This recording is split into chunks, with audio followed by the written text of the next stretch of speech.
Star Wars The Last Jedi was among the most divisive things to hit the Star Wars fandom, and among the major points of contention about the film was one scene in particular, in which Vice Admiral Holdo rammed the battleship Raddus into the Supremacy while making a hyperspace jump, causing plenty of damage. But there were many who claimed that this was one of many additions made by The Last Jedi that supposedly opened up plenty of plot holes, but this claim ultimately doesn't hold water, especially since that it wasn't new with The Last Jedi. In fact, mass destruction caused by hyperspace ramming dates back to the Clone Wars. In this video, we'll be discussing it in detail and why the concept of it isn't problematic at all.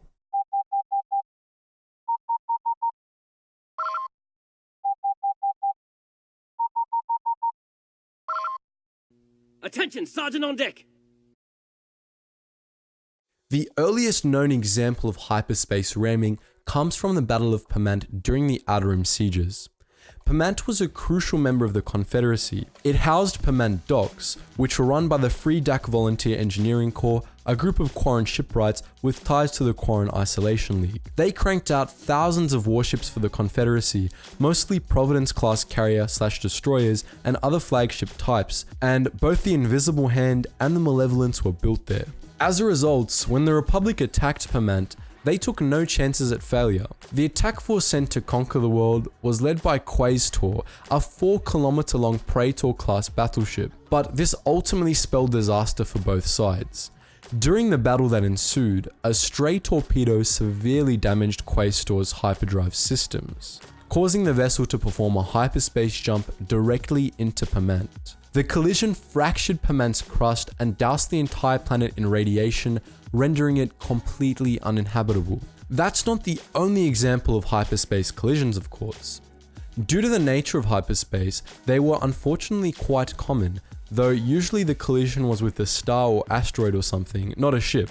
Most of them, furthermore, were accidents to some degree, as seen with the Quaestor and also with the Malevolence. There was, obviously, potential for it to be done intentionally, and the Confederacy did actually explore this as a tactic, especially with their Recusant-class light destroyers, which were all well known for performing ramming maneuvers at sublight speeds during battle, as seen in Revenge of the Sith. And yet, it never became a frequently used battle tactic. To understand why, we need to take a look at why the phenomenon can get so destructive in the first place. First and foremost, hyperspace doesn't work how most people seem to think it does.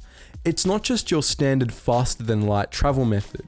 Hyperspace is actually a parallel dimension that's connected to real space, and ships can exploit this connection with the right technology to pass through it. This makes travel faster because traveling through hyperspace is kind of like traveling through the Nether in Minecraft. The distance in the alternate dimension equates to much more in the base dimension. But that doesn't mean you can just use hyperspace to go anywhere. Hyperspace and real space are intrinsically linked, and all objects in real space cast mass shadows into hyperspace and vice versa. Collision with an object's mass shadow will launch a vessel back into real space at high speeds, ramming it into the object with which its mass shadow collided. This is why hyperspace routes are a thing. To get from planet A to planet B, you need to be able to find a path through a mess of massive mass shadows cast by stars and other such objects at high speed without being able to see them at all. Hyperspace scouts find these routes by making thousands of blind micro jumps, which they string together and release as official routes for everyone else to follow. Because of the dangers of mass shadows, hyperdrive systems will refuse to jump if a ship is too close to a mass shadow, and most systems will automatically revert a ship to real space if it gets too close to a mass shadow. This is how hyperspace interdiction works. So now we know why collisions happen, but there's more to hyperspace ramming than that. There are secondary factors that determine how powerful an impact would be, most notably mass. Just as it's very different to ram a brick wall with a truck than it is to ram a brick wall with a mosquito, even if they're theoretically going at the same speed, it's very different to ram a planet or a warship with a 4-kilometer long battleship than it is to ram a planet or a warship with an X-Wing. In the first case, the impact has the potential to destroy a planet's crust or rip a warship like the Supremacy in half. In the second case, the X-Wing wouldn't leave more than a crater on the planet's surface, and it wouldn't even make a dent in the Supremacy's shields. Obviously, this is because the two objects have very different masses, which gives them very different levels of destructive force. Another thing that must be taken into account is reactor power. The reactors of warships in Star Wars are incredibly powerful, as they generate energy by annihilating hypermatter, and they annihilate a lot of it. Their standard main reactors aboard Venator-class Star Destroyers annihilate 40,000 tons of fuel per second. Such, of course, are the energy demands of kilometer-long warships, which on top of engines and other standard ship systems need a ton of extra power for turbo lasers, military-grade shielding, and lots of other combat systems. This is another reason why massive warships like the Questor and Radis cause incredible damage on impact. All of that energy is being released at once in a huge explosion. When the ships crash into planets, it's even worse, because those explosions spray all sorts of unpleasant radiation all over the place, as seen on Permant. With that said, for a hyperspace ramming action to be truly devastating, you need a massive ship with a high power reactor, which should already be raising concerns for anyone considering the maneuver. Small hyperdrive equipped drone fighters or hyperspace missiles would be utterly useless, or at least no more useful than either would be without hyperdrives in a combat situation. The massive sort of ship required to do that much damage, first and foremost, is expensive, and there are also more effective ways to use them. The simple answer as to why this tactic was almost never used is this. Vessels of the size necessary to make the tactic effective are expensive, and it would be cheaper and infinitely more effective to just strap turbo lasers on them and use them as, actual warships. After all, there's little hyperspace ramming can do that a sustained turbo laser barrage can't. Remember, one shot from the average warship grade turbo laser is capable of vaporizing a small city, and when you've got multiple turbo lasers firing on one target repeatedly, that causes a hell of a lot of damage.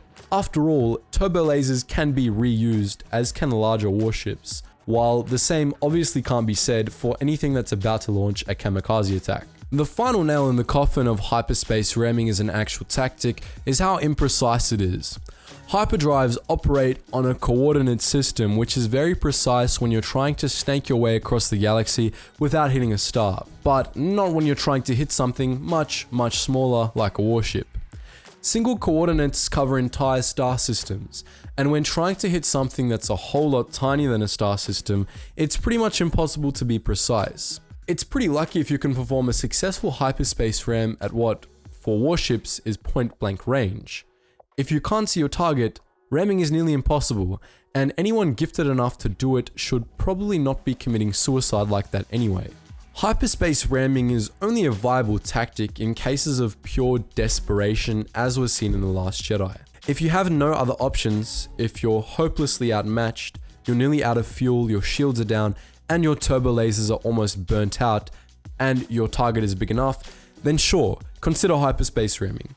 Anyone who tries it in any other situation is suicidal, stupid, or probably both. The Confederacy figured this out during the Clone Wars, as did many factions both before and after their time. Oh, and for the record, the concept of hyperspace ramming wasn't unknown at all to tacticians in the Star Wars universe, as you probably could have guessed. Indeed, the Empire actually took precautions against the tactic at the Battle of Endor. There were fleets of Interdictor-class Star Destroyers present for the battle, generating artificial mass shadows all around the Rebel fleet, preventing them from jumping to hyperspace at all, be it for escape or attack. The only plot hole left in the matter of hyperspace ramming is how General Hux was dumb enough to not see what was happening when the Supremacy got hit.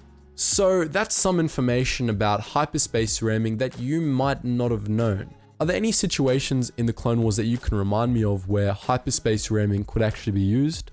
Let me know in the comments section below. And just before you go, you guys know the drill, please do check out all of those juicy links in the description below. We have all of our Discord servers if you want to interact with the wider Star Wars community.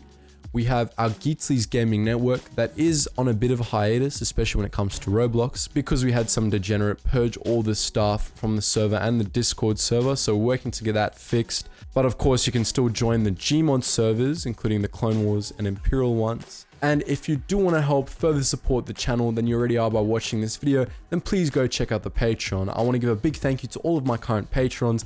Their support helps increase the quality and hopefully in the future quantity of the videos we produce on this channel. And last but not least, if you're a history buff, then you're going to love my second channel where we discuss all the niche topics about World War II. So make sure you head on down there, guys. And as always, thank you so much for watching, and I hope to see you in the next video.